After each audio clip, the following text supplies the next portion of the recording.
عرب کے قبیلے میں ایک غیر مسلم شادی شدہ عورت رہا کرتی تھی۔ اس کا شوہر بہت بڑا بزنس مین تھا۔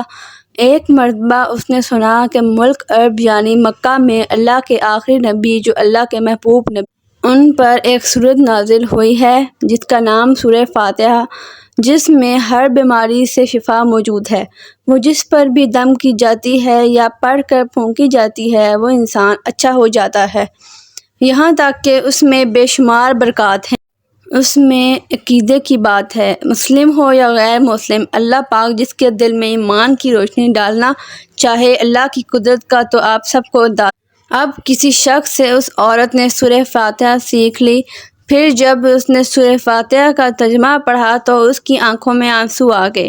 وہ جب بھی یہ سورہ پڑھتی تھی اللہ تعالیٰ اس کے بگڑے کاموں کو سنوار دیتا۔ ایک دن اس کے بیٹے کو ایک خطرناک زہریلے بچھو نے کاٹ لیا۔ بڑے بڑے حکیموں طبیبوں کو بلایا گیا، سب نے یہ کہہ کر جان چھڑا لی کہ اس بچھو کا زہر بہت خطرناک ہے، اس بچے کا ہم کچھ نہیں کر سکتے، تمہارا یہ بچہ بس کچھ ہی دیر کا مہمان۔ ماں کا رو رو کر برا حال تھا اور شوہر اپنے خداؤں کی عبادت کر رہا تھا، ان سے مدد مانگ رہا تھا۔ پھر جب کوئی حل نہیں نکلا تو اس عورت کو یاد آیا کہ سورہ فاتحہ کے بارے میں اس نے پڑھا ہے کہ اس میں ہر بیماری سے شفا ہے۔ اس کے دل میں خیال آیا کہ میں اسے پڑھ کر اپنے بچے پر دم کروں تو کیا میرا بچہ ٹھیک ہو جائے گا؟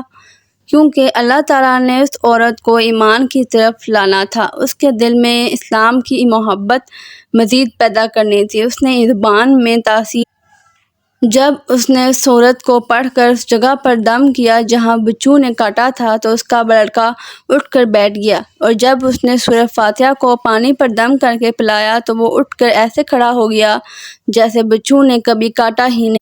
اس کا شوہر دوڑتا ہوا اس کے پاس آیا اور کہنے لگا کسی طبیب نے اور کسی حکیم نے اسے ٹھیک نہیں کیا تو تم نے ایسا کیا عمل کیا تو جو یہ بچہ ٹھیک ہو گیا؟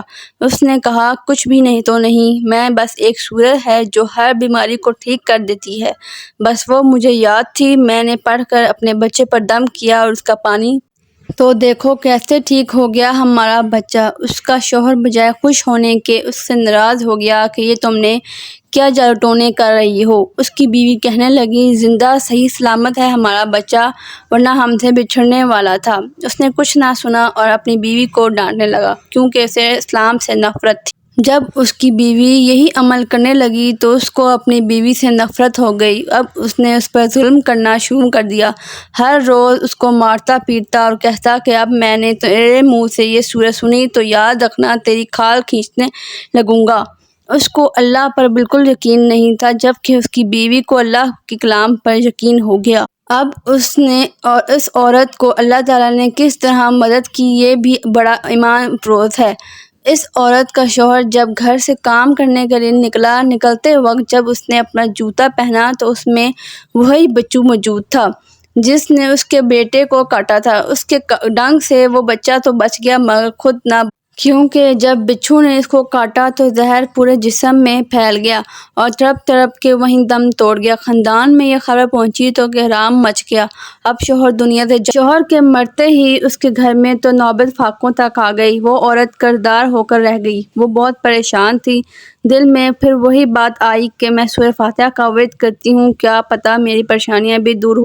پھر وہ زور زور سے سورہ فاتحہ پڑھنے لگی، چلتے پھرتے اٹھتے بیٹھتے سورہ فاتحہ کا ورد کرتی رہی اور اپنے اعتماد اور یقین سے پڑھتی رہی جس کا کوئی حساب ہی نہیں تھا۔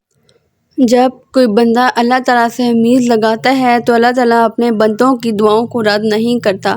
پھر یوں ہوا کہ 7 دن کے اندر اندر اس کو خوشخبری مل گئی کہ اس کے کاروبار کو سنبھالنے کے لیے اس کے شوہر کا دوست آ گیا ہے۔ جب دوست کو خبر ملی کہ دوست کی بیوہ کا کوئی سہارا نہیں ہے تو وہ اس کی بیوہ کے پاس آیا اور کہنے لگا آپ فکر نہ کریں، وہ میرے بھائی کی طرح تھا، میں آپ کی مدد کروں گا اور جو بھی پریشانیاں ہیں وہ سب دور ہو جائیں گی۔ پھر اس شخص نے اس عورت کا سہارا بن کر اس کا پورا کاروبار سنبھال لیا۔ پھر دھیرے دھیرے جیسے زندگی پہلے تھی ویسے ہی ہو گئی۔ اس کے شوہر کے دوست نے اس عورت کو سورہ فاتحہ پڑھتے ہوئے سن لیا۔ اس نے پوچھا کہ آپ کیا پڑھ رہی ہیں؟ کیا یہ کوئی منتر ہے جس سے بہت فائدہ ہوتا ہے؟ مجھے بھی سکھائیں۔ اس پر وہ عورت کہنے لگی، یہ کوئی منتر نہیں ہے بلکہ مسلمانوں کی مقدس کتاب قرآن مجید جو ان کے پیغمبر پر نازل ہوئی ہے، یہ اس میں سے ایک سورت ہے جس کا نام سورہ۔ پھر کہنے لگی، مجھے تو اس پر بہت یقین ہے، میں نے کسی سے یہ سورت فاتحہ سیکھ لی تھی اور اب میں چلتے پھرتے یہ سورت پڑھتی رہتی ہوں۔ وہ شخص کہنے لگا، آپ مسلمان کیوں نہیں ہو جاتی اگر اتنا ہی اس سورت۔ وہ مزید کہنے لگا کہ یہ ایک سورت کی اتنی تاثیر ہے تو پورے قرآن کی کتنی تاثیر ہوگی۔ وہ عورت کہنے لگی کہ میں مسلمان تو ہو جاؤں لیکن میرا شوہر نہیں مانتا تھا۔